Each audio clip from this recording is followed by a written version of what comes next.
we're learning a lot about how we can help protect our mental health. So there are quite a few already evidence-based interventions out there. So more recently, our work is focused maybe not so much on trying to evaluate interventions and find out if they are effective, because we've done that already for quite a bit of time. But we are more interested in how we can actually bring the existing evidence-based interventions to scale. This is a podcast called Walk, Talk, Listen. An attempt to connect people and make this world a bit better by sharing opinions and experiences based on the belief that everyone's perspective is true, albeit partial. My name is Maurice Blom, and I would like to welcome you to yet another episode of Walk, Talk, Listen.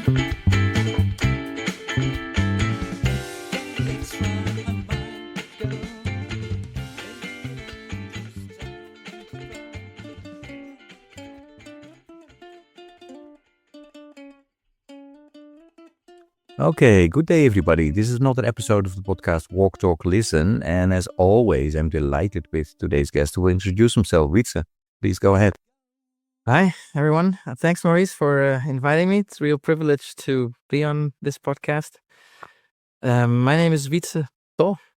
I work with the University of Copenhagen with the section for global health at the Department of Public Health, and also with other universities, with the VU University in Amsterdam, with Johns Hopkins University, and with Innlandet University in Norway. Yeah, and it's really great to have you, Wietse, because we go way back, a long time ago. We were actually born both, I think, in the same country, in the Netherlands. And we have been in a band together even. And we have done work together as well, right? So long time ago. So it's great that you're able to have this conversation today. So tell maybe the listeners, where were you born and raised, and do you have siblings, and how might that upbringing have brought you to where you are today? Yeah. Thanks for the question. It's a complicated question. Because sometimes I think that there might not be so many direct reasons why my upbringing might have brought me to the work I do. But yeah, I was born in the Netherlands. That I guess makes two of us. And I was born in the center of the Netherlands. My parents are from the west, where most of the big cities are in the Netherlands. And then when I was very young, we moved east to an area called Twente, which has its own strong culture and language and sense of unity. So I grew up as somewhat of an outsider. Of course, it's still the Netherlands, so the diversity is present, but there's also, I would say, maybe a pan-Dutch feeling around the Netherlands. But so I grew up in a region where my family was not from, which maybe, if you really think about it for a long time in a kind of Freudian way, might explain my interest in migration, but I think that would be a little bit far-fetched. I grew up with a mother and father, very caring, safe environment, two siblings. I'm the youngest of three brothers. Was always happy to go to school, good social network. So I would say I grew up in a very safe environment, and a caring, loving environment. And maybe that's the reason that I've been interested in the theme of equity and mental health, out of a luxury of resources and a wish to pass some of that luxury and privilege on, if that's possible. So why did your parents then move to the east? Was that because of the work of one of them, or Yeah. My how did dad it found a happen? new job over there. Okay.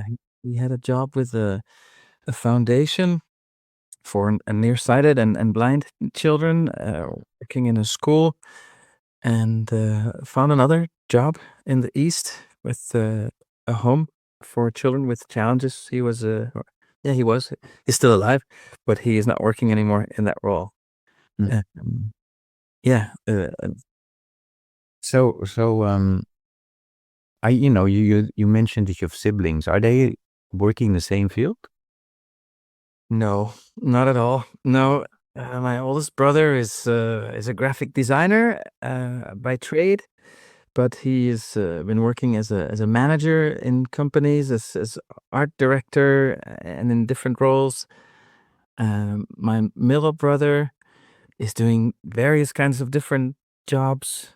But I'm the first one, I think, in our close family who went to university and got a master's degree and a PhD degree. That was all a quite foreign world Yeah. to me and our family, that whole academic world.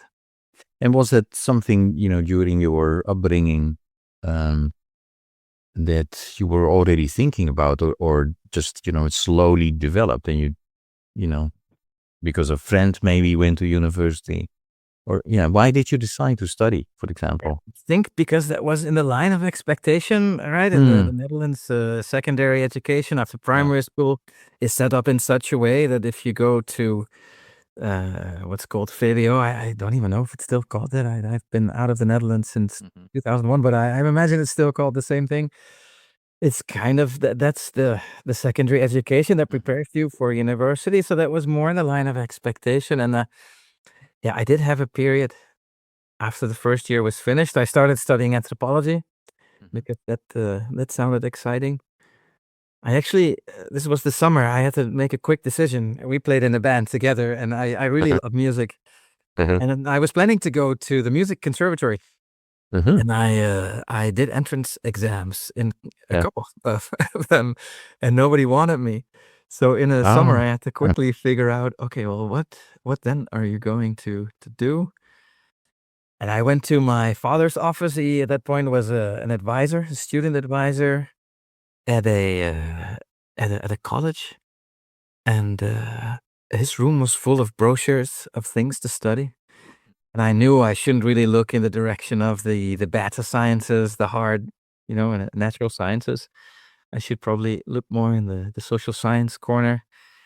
And then I picked up a brochure for cultural anthropology and the sociology of non-Western civilizations. And they really sold it as you're going to be Indiana Jones by the end of the ride. So that sounded pretty exciting. I was interested in traveling as well. And so I did that for a year and really And enjoyed it. which university was that? In Utrecht or Then I went to Leiden? Leiden University. Leiden. Okay, so that's the study I did. Yeah. Oh, really? Yes.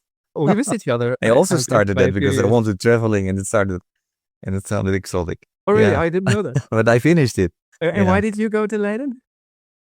Oh, because that was linked with Indonesia, right? So Ah. yeah, that's why I was I guess, interested yeah, in it. because I chose it because there was a focus on Africa, Mm. right? Because all these different Yeah. cultural anthropology degrees have their own geographical emphasis, and Africa sounded really interesting to me. And then I did that for a year, and I figured out, okay, this is to me the way I experienced that, and I was doing lots of other fun things at the same time. So I'm not sure I got a really good introduction to the degree because of my own choices for extracurricular activities. But I felt it was a lot about people, and I was interested in also doing things a bit more with people. And then I started studying psychology, and especially at the master's level, focusing on clinical and health psychology, I got really, really excited about this idea of being a clinical psychologist, being a psychotherapist, and offering a type of service to people, while at the same time learning a lot about people. This combination of curiosity and service that really I felt was very compelling.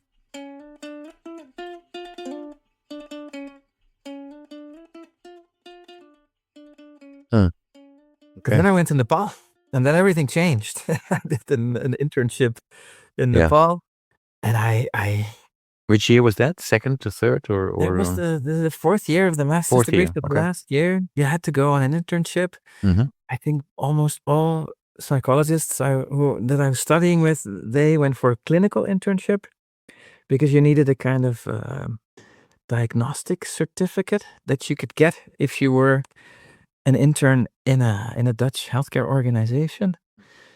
But I wanted to go abroad, and that interest hadn't died. And you could abroad you could really only do a research internship, not a practice-focused internship. And I was really not interested in research. I wanted to be a psychotherapist.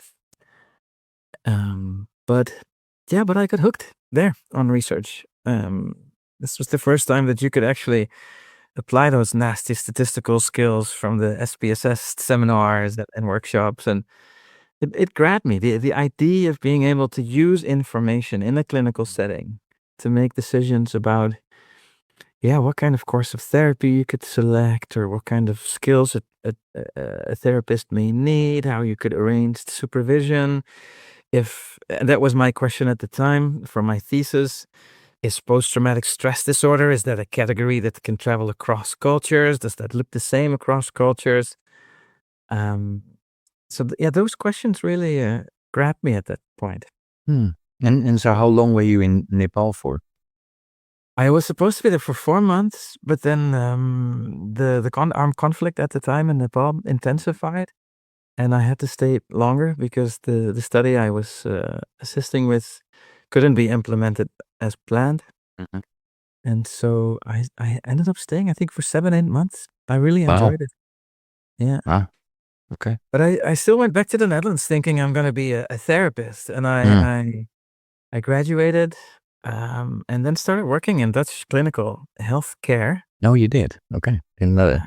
Yeah, but not for very long, because the reality of clinical healthcare in the Netherlands was not exactly as I had imagined it. I thought these clinical positions, like I just said, right, are going to give you an opportunity to both be curious and be in a position of service.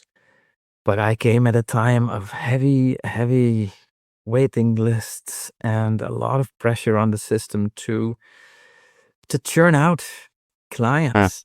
And I mean, there's a broader discussion there maybe about how healthcare is organized in terms of its goals, right? I think the kind of management thinking that has really infiltrated the delivery of care in many care systems, the efficiency thinking, the management, the outputs, that I felt didn't leave a lot of space for reflection and learning new things. I was working with a lot of people who were understandably very tired after many different reorganizations, and sometimes it felt a bit more like you were putting, cans in the conveyor belt rather than really sitting with people and trying to understand their lives. And so I then from Nepal came an email again. Hey, do you want to come back? We still got the same study that was ongoing while you were here. Do you want to do research here at this NGO? This was at the Center for Victims of Torture in Nepal, and based in Kathmandu and other places. And it didn't take me long to say yes. Because I still wanted to be a therapist, but at that point I thought, well, to allow for that reflective element, maybe I would need to combine it with an academic component. And that probably requires a PhD. And so this opportunity that came from Nepal included the option to start thinking potentially about a PhD. So I thought that was a great option, and it didn't take me very long to say yes.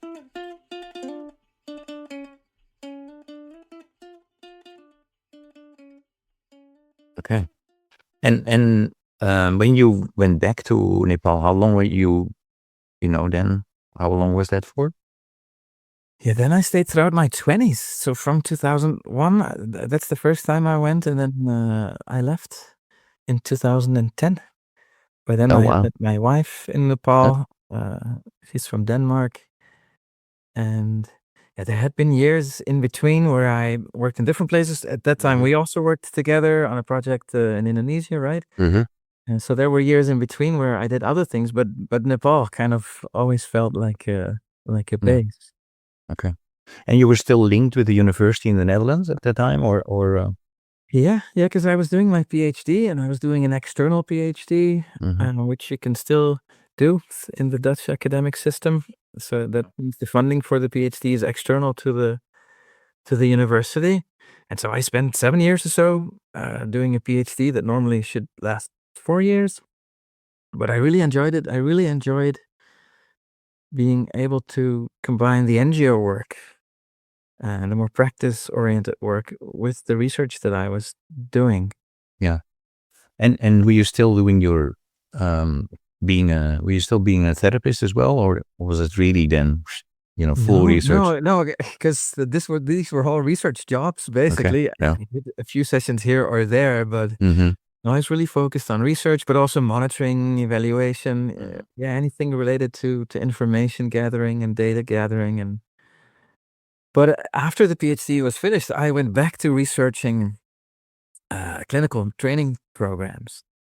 But by then, I had invested so many years in doing research, and also the clinical programs that I ended up talking to. Some people told me, yeah, but you just spent quite a few years figuring out why our Western psychotherapeutic methods may not travel so well across cultures. And now you want to go back and learn those kind of Western therapeutic methods. Maybe that doesn't make a ton of sense. And it's also hard to, I guess, for me it was to reinvest, start again with a completely new training program and learn these skills. Sometimes I still think about it and regret it, but the decision that I made, that is, I would still love to combine my research work with more practice and policy-oriented work, but maybe I don't have to do that by being a therapist. Maybe I can also focus more on public mental health approaches. Mm. And yeah. Yeah. Okay.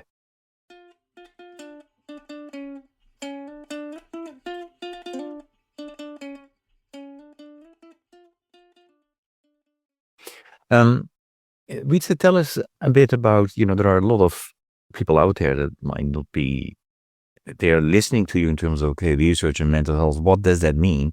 Yeah. And then what do you find and how do you use those findings then in interventions or in policy? So can you give maybe one or two examples? Sure. Yeah. So like I just said, I'm really interested in public mental health. Mm-hmm. And that's a bit different than I think what most people can imagine around the term mental health. They, like me, probably think much more about individual psychotherapeutic approaches where you're sitting one-on-one in a clinic somewhere. And that work tends to focus on treatment. It tends to focus on people who have been diagnosed or assessed to have a certain mental health concern already. They meet certain criteria.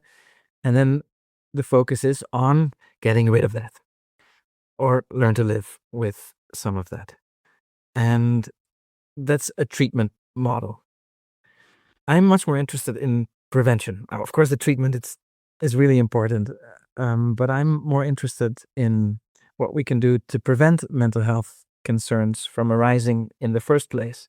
So it's a bit like caries and dental health, right? So I'm thinking about the equivalent of fluoride in the water. What can we do upstream to address risk factors for mental health? What are the upstream causal factors that contribute to the start of mental health concerns, and what can we do at the source to prevent mental health concerns from coming up? And many of those issues don't happen in a hospital. Many of the risk factors for mental health are out there in society. So poverty, for example, is a very well-known risk factor for mental health. If you grow up in poverty, there's a higher chance that you develop a mental health concern. But also violence against women, gender-based violence, particularly intimate partner violence, violence domestically within relationships, is a strong risk factor. So I'm interested in what they call the social determinants of mental health. And my research then focuses on what those determinants are. We try to identify, we try to statistically link experiencing these types of social conditions with later on experiencing mental health problems. That's not really my job. I'm not really an epidemiologist. I'm not really someone who likes to study the problem and how it occurs. I'm really interested in solutions. So my research is more intervention oriented. We try to develop, for example, a new intervention and then try it out and do research to figure out if that actually, compared to a control group, for example, helps prevent more new cases of mental health conditions arising. So, for example, the project that I'm engaged in now is called the Advance Project. That's a project funded through Horizon Europe, a European Union funded scheme. And that's a project in 7 different countries. And in 6 of those countries, we're trying out new ways of helping to prevent mental health conditions in various different target groups in more vulnerable positions. So, for example, in Germany, we're focused on youth who are distressed because of climate change. And in Lithuania, we're focused on youth in socioeconomically difficult positions. But in the Netherlands, we're focused on adults in the workplace, more digitalized workplaces. In Denmark and Italy, we're focused on migrants. And in Switzerland, we're focused on older adults. And yeah, you've seen these programs, right? I think it's not so hard to imagine. I think Headspace, think many other digital kind of interventions. There's so much out there these days that we can do to learn skills that can help us manage stress better. Mindfulness inspired approaches. We're learning a lot about how we can help protect our mental health. So there are quite a few already evidence-based interventions out there.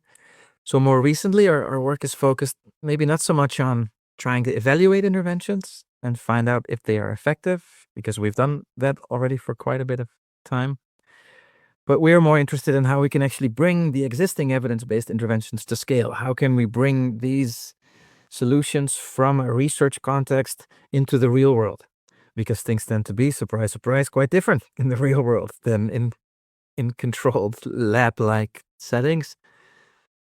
And yeah, this is maybe a slightly complicated story, but it's really at the heart of the puzzle I think we're faced with these days. People are not just psychological creatures, right? So providing individuals with stress management skills is not enough. The stressors that people face happen in their environment. So giving people stress management skills without actually also changing the environment that provides all this stress doesn't seem to me like a strong holistic solution, right? If people are very stressed out in a particular factory, it's not enough just to offer yoga at the workplace. You maybe also want to actually address the stressful conditions. And so what we're trying in Advance is to push the prevention research field a bit to also consider context. So when we have, for example, a stress management intervention with migrants in Denmark, we don't just want to provide that at scale everywhere. We want to see if we can integrate these skills into an intervention that connects migrants with each other. Because loneliness and the lack of social integration is a key risk factor for migrants. So we're trying to combine the psychological skills with addressing things in their social context, because they are so deeply related. And yeah, I think we'll get to that maybe later on, but I think that's a key issue in our field, is that we study one problem at a time. So we either study how to give individuals better stress management skills, or we study how we can strengthen social connections between migrants, but we don't tend to do both at the same time. And I think that is really critical, because research shows that the social determinants of mental health and mental health concerns are deeply interconnected. If you are growing up poor, there's, for example, a bigger risk for you to develop depression. But once you develop depression, there's a bigger risk for you to be even more poor, or it's harder to lift yourself out of poverty. So addressing that interaction between social determinants of mental health, I think, is really the critical question we're facing right now.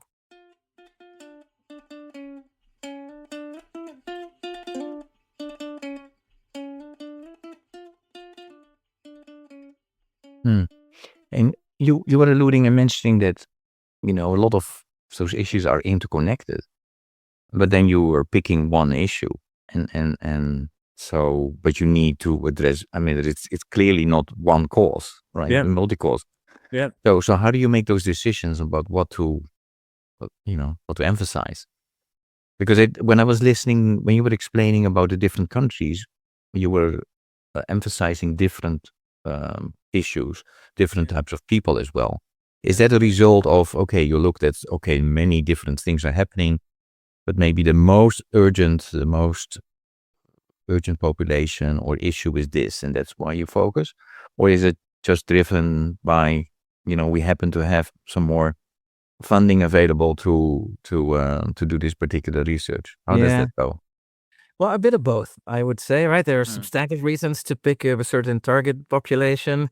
We know that climate change is going to be a major threat to mental health, and clinical solutions are not going to be enough to stem the tide of mental health concerns. So we're going to have to learn more about prevention of mental health conditions in the context of climate change, and youth would be a logical population then to work with.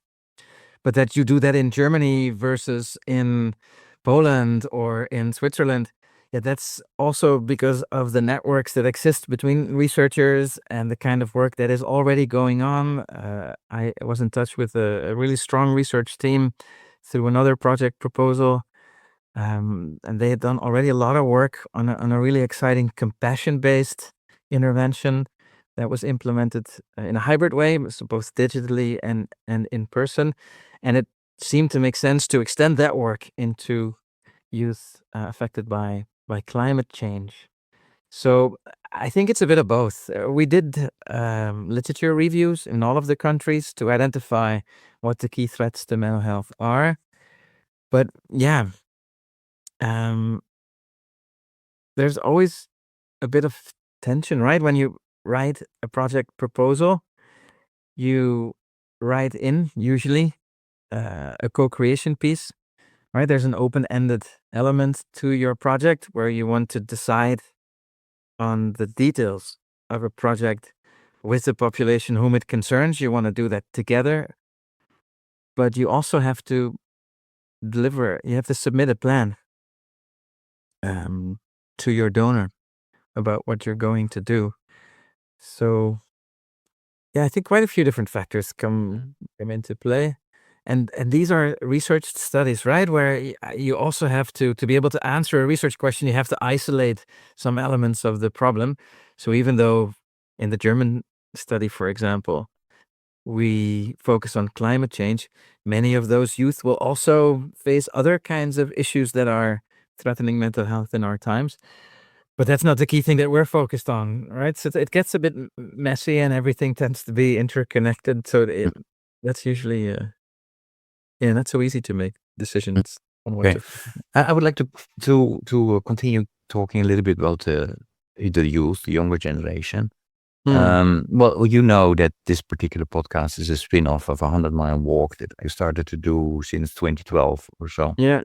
And, when you're walking, when I was walking and sometimes accompanied by people that walked with me, for a couple of miles or for the whole stretch, the 15 to 20 miles a day. You start asking the question to yourself, like, why am I doing this? What is the purpose of life? And then very often we start talking about, spirituality, religion. And then, hey, you see something happening among the youth, which seems to be different in terms of, if they are still spiritual or still religious. It seems almost globally, although it's more happening in the West than in other parts of the world, where the younger generation is going less to church, No. less interested in organized religion. So as a result, I always ask my guests, what do you see happening among youth in your own environment around spirituality and religion? Yeah. And then maybe you try to link it then with, is that somehow also related with mental health issues? Yeah. Yeah, I think it's such an important question, right? Because youth are inheriting a world with some really life-threatening existential challenges. And yeah, I think I don't have very strong answers, unfortunately. I've lived in Denmark for the last 5 years or so. So this is where I talk with youth more. Of course, I talk with our students who are enrolled in our Masters of Global Health. and other courses. And if I think about what youth face these days, we give them a lot of freedom, right? That's the hard one, result of enlightenment and an independence-focused teaching methodology. We don't teach youth to just remember things and to agree with what we say as teachers. We teach them the skills to independently, critically, self-reflectively come up with their own answers and test those with their peers. And if you have to apply that method to every dimension of your life, whether it's how you form relationships, to what you think the meaning in life is, to if you look good at a party in terms of how you dress, to how you solve the world's problems, I think there's a lot of work for youth there. Right? You have to make yourself. You decide on every facet of your life independently, without the boundaries, or I don't know if there are always boundaries, but without the frames of clearly laid out religions in which you automatically become a member when you grow up. That's a big ask, and I think youth also want to answer these questions well, right? There's a kind of, maybe because of social media and probably other things, people want to be perfect, insta perfect, and you cannot be that if you have to make up your own, if you have to find your own way through so many different facets of life. I think it becomes really difficult to actually maybe the world was a bit easier when you had some answers to work with initially, without So all of if that is it openness. what you're saying is that, do I translate this well, or do I hear this well, is that are they've less community that they're part of? I don't know, because there are also such strong opportunities to connect online and through social media. I think people probably are more in touch with each other now than they ever have been. But if those are really substantive interactions where you develop a relationship over time, also with people who may not agree with you and who come from very different backgrounds, I'm not sure if those opportunities are really very easy to come by. Yeah, I just think it's a lot, right? In this existential vacuum, to come up with your own answers to all of these important questions, and to find a lifestyle that's meaningful, to find a relationship that is fulfilling, to raise kids in the right way, to look good at your next party, for your kids to be perfect, to be involved with school as a parent. There's so many demands on people to make their lives. I'm not surprised that there is such an increase in mental health concerns among youth, because that's a lot of pressure, right? Figuring out on your own every facet of life. And everything is possible too, right? Right? You can really, when you are 19, save turtles in Costa Rica, or work in an orphanage in India, and travel and experience, and be into this kind of music, and connect with those kind of people. It's a lot. Yeah. I think it's overwhelming. It must be really tough to be a young person these days.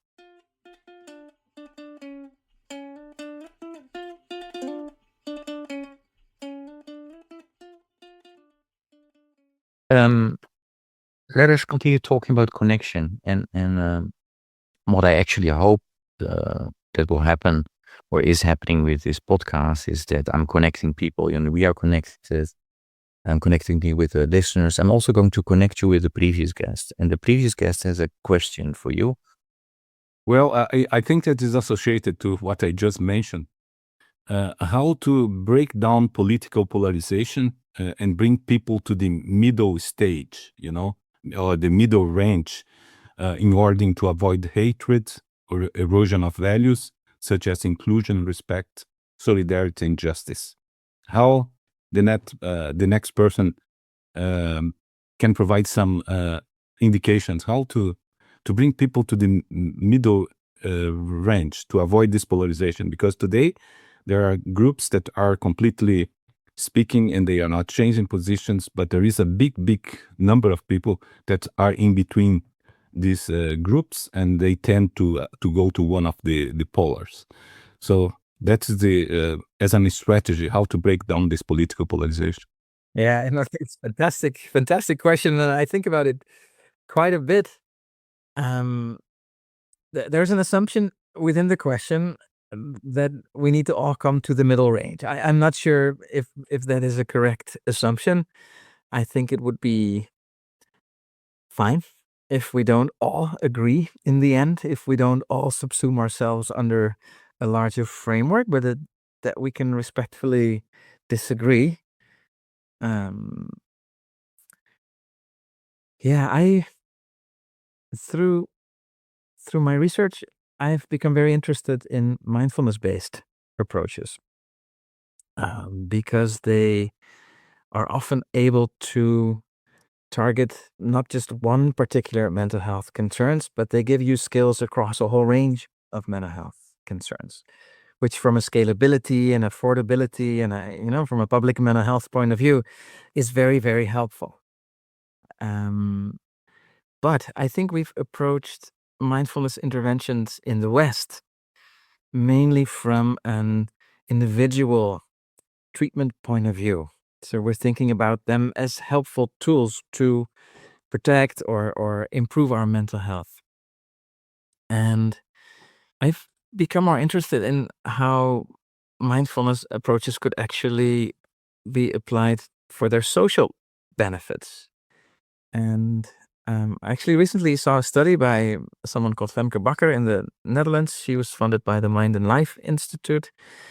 And she looked at if metta meditation or loving kindness meditation could help reduce political polarization amongst people in the Netherlands. And she found some promising results, and that there's much more to look at, and I think it's complicated. But that's, I think, a really interesting way of thinking about mindfulness interventions, to not just think about them in a kind of Western way from an individual mental health improvement point of view, but to also think about their social benefits. I think that's, in terms of Buddhist approaches, that's been key from the beginning, right? They are as much about discovering your inner you, which is compassionate and interdependent and is full of empathy. So yeah, the way I've been in touch with this question is in that way, to think about the social benefits of mindfulness approaches, including political polarization, but maybe also improving our ability to be with people who are different than us. And mindfulness approaches have been, I think, are an interesting direction to think in, but also stigma-focused interventions. So mental disorders have traditionally been associated with high levels of stigma. We tend to be quite afraid and worried about people who act or think differently than we do.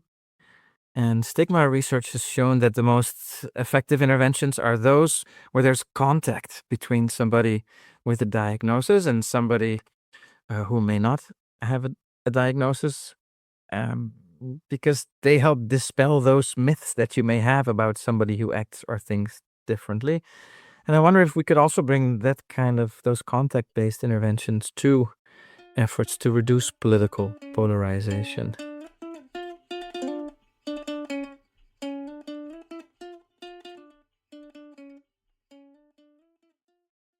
No, thanks for that, Wietse. And actually, I would like to make a jump because in terms of what you mentioned also about mindfulness, both at individual as well as collective level, then,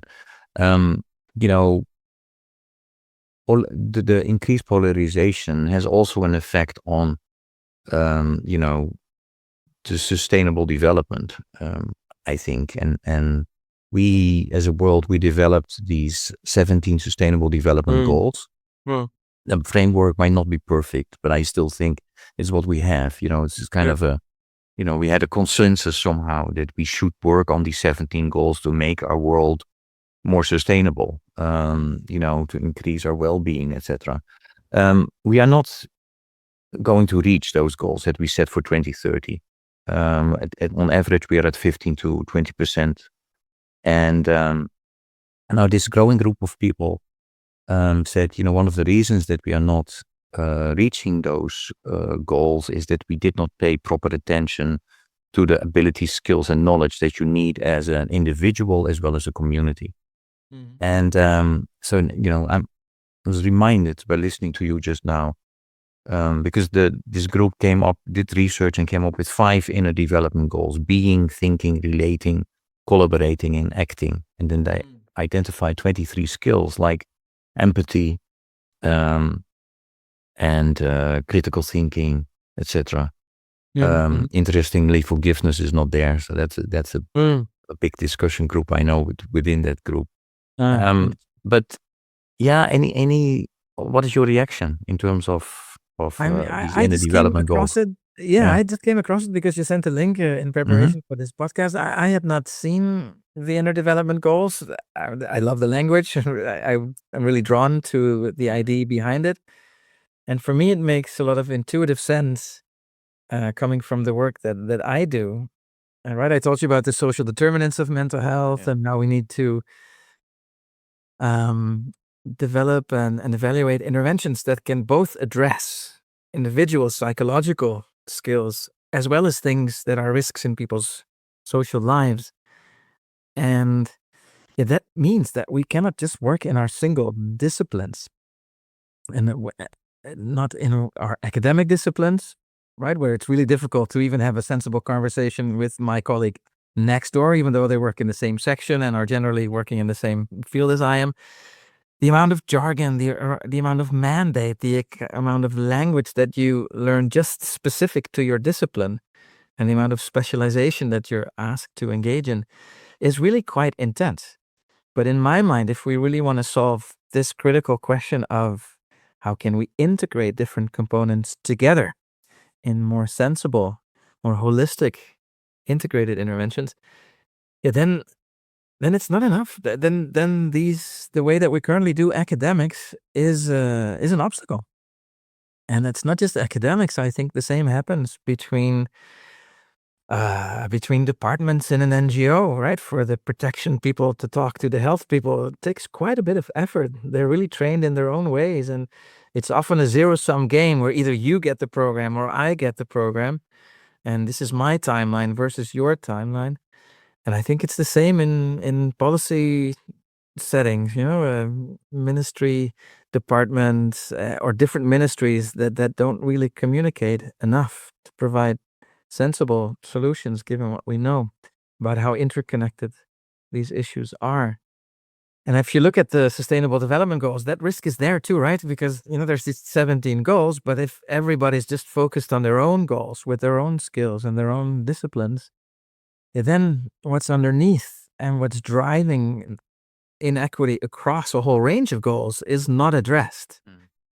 And so looking at a collaboration inner development goal, whereas social skills and collaborative skills are strengthened, that seems very logical from where I'm sitting in my research field. And I really like how that works or how that presents itself. That makes sense to me. Your question for the next guest. Yeah. I had thought about that.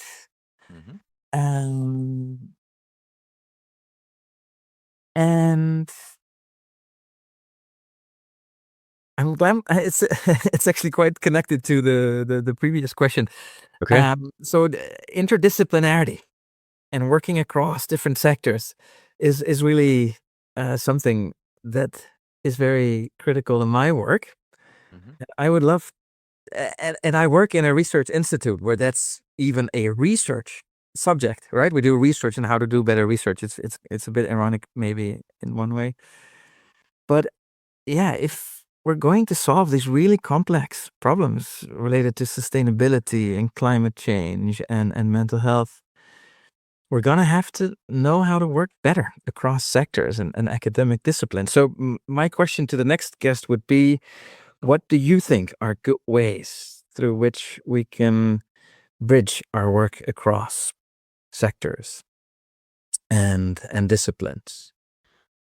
And yeah, what have been your positive experiences with getting people from different disciplines together? And if I may extend the question a little bit, are there things that we should do earlier on in our education, maybe in primary or secondary education, to give people the skills they need to work across sectors and across disciplines? Okay. I'm happy that I don't have to answer that one. So Yeah, me too. hey, so we know each other also because we made music together. So I know music is and you were explaining about that you wanted to go to conservatorium, and I actually had the same plan. Then I had I had a brommer accident, a light motorcycle accident. So I Sir. crushed my meniscus. So I couldn't play the hi-hat of my drums, every day because that stopped me from pursuing that particular possible career. Right. So yeah, I always have a question about music as well. So the question is, if I ask you to come up with a piece of music or the song that best represents, what you are about or who you are, which song or piece of music would that be and why? Yeah, I mean, that is such a hard question. I love it though, but it's not easy to answer. My music listening tends to vary quite a bit across different genres, and it really varies over time. But recently, in the last couple months, maybe longer, I've been listening to Radiohead a lot. Um, but to pick a particular album or even a song from their catalog, it is really challenging. Maybe I'll pick Weird Fishes. There's a fantastic YouTube video where they play Live from the Basement, the whole In Rainbows album, and Weird Fishes is on that album. And it's just, I didn't think about it, but I'm linking it only now while we're talking. Looking at them playing together is an amazing, I think, example of how people can work together. In light of our, the interdisciplinary and multi-sectoral questions that we've been talking about, to see them work together is really quite special as a band. I think they're really a prime example of what a band together can achieve, right? You bring these highly talented musicians together, and what they produce together is more just than the sum of their musical skills. It becomes something separate that really grows over time. But yeah, I'm a big Radiohead. Okay. So we will add that song to a Spotify playlist that we develop with all the songs that were selected by the guests. So that goes from James Brown to Bob Marley to Mozart. Heavy metal is there as well. So Great. I would really encourage people to check that out by going to Spotify, #Walk Talk Listen. And then you will find all the songs, and I will add this song as well, Wietse. So that's great. Hey, and any message or invitation or question that you would like to share with the listeners?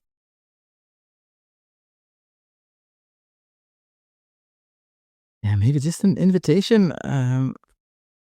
I more recently, as I said, I've become more interested in this research focused on the social benefits of mindfulness. If there are listeners out there who have been working on that, please reach out. I would love to connect if that's been your research field.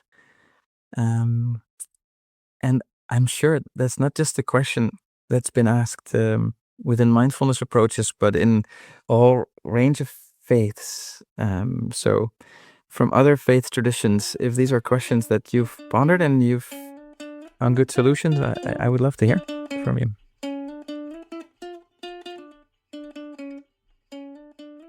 Okay. Hey, here in the US, and I don't know if that was already there when you were living in the US, there is a person called Steve Hartman of CBS, and he examined how one simple act of kindness creates a ripple effect. And I have two questions around this. What are your thoughts about, the potential of one simple act of kindness. And then the second part of the question is, if I ask you to come up with one simple act of kindness right now, what would it be? Yeah, it makes total sense to me. I mean, I wholeheartedly agree. And what I'm learning through my own meditation practice and my engagement with teachers in the Zen Buddhist tradition, which is an emerging engagement, what I find very hopeful is that kindness is our natural state of being, and the further you go ahead on your meditation journey, the more this will automatically be something that radiates out of you. I find that a very hopeful message. It's just part of being human. But perhaps to link it a bit more to the ongoing research we're engaged in, the act of kindness I would suggest is self-kindness. Academics, there's a lot of pressure. I can see quite a few colleagues who are struggling in these research environments that are extremely competitive, where just like in the NGO sector, you have to find your own funding for research. So you're always on the lookout for research grants, competing with others to get those. It's a tough environment, and I would suggest that self-kindness should be a critical part of our activities as well. Okay, so what will you do right now or tomorrow? Right now, maybe I haven't done that for a while. Maybe I should do a bit more loving kindness meditation, because that tends to start with wishing good things for yourself before you go on to wish good things for others. So I'm happy to commit to bringing that into my practice.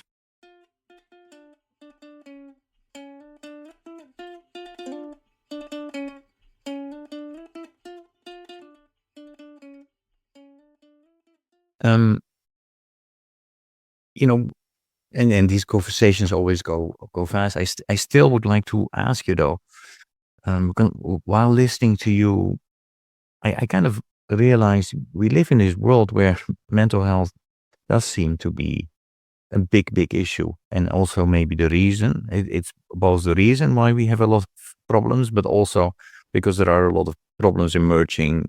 That's why there is also. So it's this back and forth, right?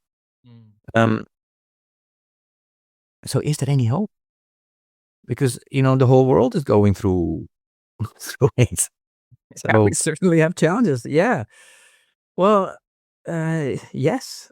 There's so many traditions that have engaged with questions around what it is, the question around what it means to live a good life. I think there are plenty of insights, and if maybe the same is happening for the world overall as is happening in the prevention research field. People often say, "Oh, but do we have enough evidence?" And the answer in the mental health prevention research field is yes, we have enough evidence to roll out a number of interventions. But at the same time, we do have important questions that still remain unanswered. And maybe the same is true for humanity facing these larger challenges. We have solutions. Maybe we don't have all the solutions, and things depend on timing and context, of course. But I think we already have a lot of insights, and there are many people amongst us who live exemplary lives from which we can take a lot of hope and lessons. Yeah, I would say there is hope. Okay, great. That's good to hear. Always. Yeah, I'm telling myself as much as anybody else. Yeah, Wietse, is there any question that I did not ask you today, but I should have? Yeah, we talked about a lot of things. I can't think of anything immediately right now.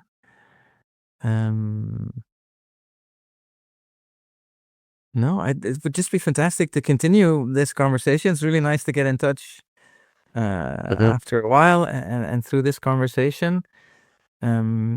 before we started talking, you mentioned a few things about the Joint Learning Initiative and other activities you're engaged with. Would be really nice to stay in touch and see if we could work together on some of those initiatives. That sounds like a deal. For the listeners, if you're interested in anything that you heard today, I will share websites that where you can find the articles that Wietse has written before, the stuff that he's working on. So I know that he's very open to being contacted if you want to know more. So I encourage you to do so. Thanks for your willingness to talk with me today, Wietse, and who you are, and keep on doing what you do. Thank you. It was really a pleasure. Thanks so much. Great.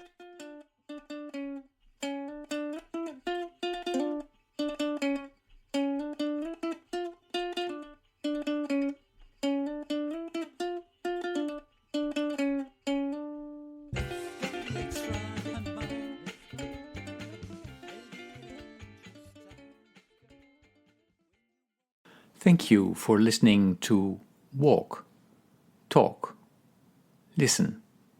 Please check us out on 100mile.org or follow us on Facebook or Instagram.